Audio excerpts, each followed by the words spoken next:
Today's topic is page replacement algorithm, first in first out, that is FIFO. FIFO is the simplest page replacement algorithm. A FIFO replacement algorithm associates with each page the time when that page was brought into memory. When a page must be replaced, the oldest page is chosen. So always replace with the oldest page. Notice that it is not strictly necessary to record the time when a page is brought in, like the timestamp, but instead we can create a FIFO queue to hold all pages in memory.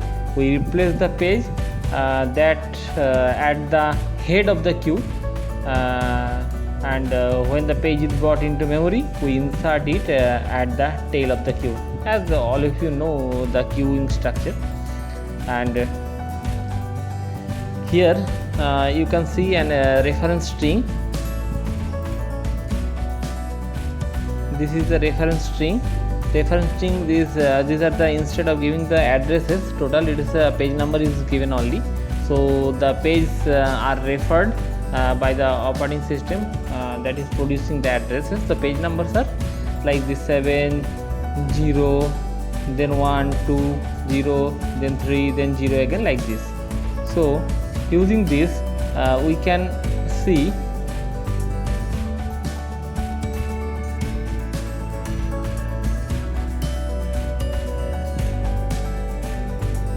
that first, this is initially the frames are page frames are empty. So initially 7 is entered, and then 0, reference 0, this is another page fault. So 0 is not there, so 0 is entered. So 0 is the page fault. So 0 is brought from the secondary storage, and then 1 page 1 is also entered. So initially you can see this is pages are brought into memory. So initially it is a high page fault rate, and this can be solved by the pre-paging, that is initially brings more pages that it immediately needs. So that is called the pre-paging. Now this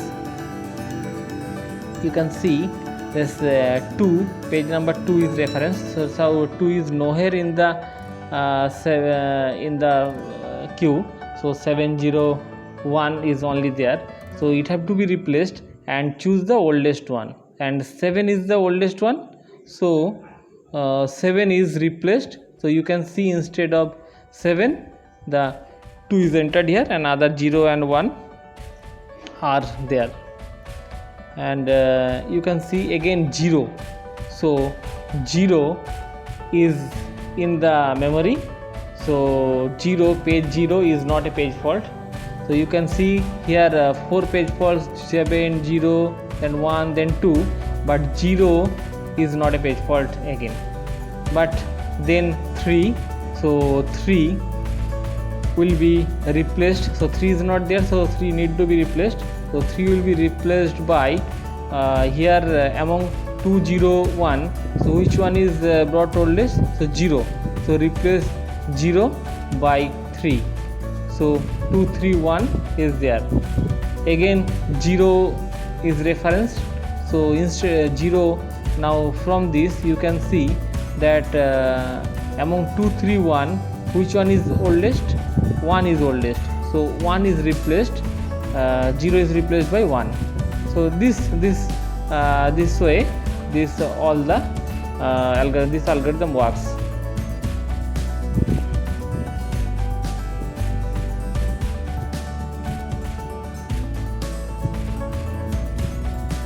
The FIFO page replacement algorithm is easy to understand and program, but its performance is not always good.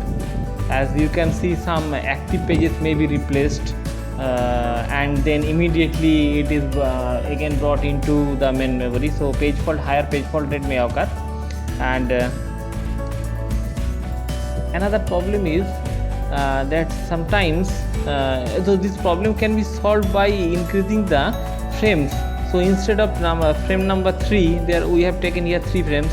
So instead we can take 4 frames, we can take 5 frames.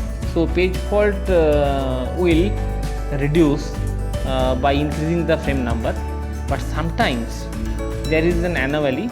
Sometimes this is not working, so this is called, that is adding more frames.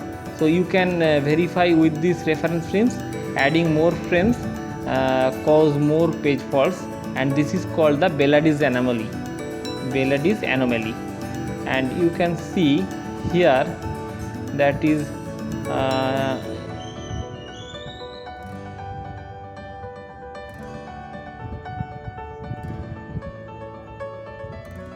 okay, this is the number of page faults and this number of frames. So you can see that with 1 frames the number of page fault is 12. With 2 frames you can check with that particular reference string. Using 2 frames it is unchanged, also 12. Using 3 frames you can see it is near about 9. Using 4 frames, so this is using 4 frames, it should be reduced, but instead of this this goes to 10. So here is the Belady's anomaly works, that is increasing the number of allocated frames, but the page fault rate also increase. So for some page replacement algorithm and for some reference strings, the page fault rate may increase as the number of allocated frames increases. This is known as Belady's anomaly.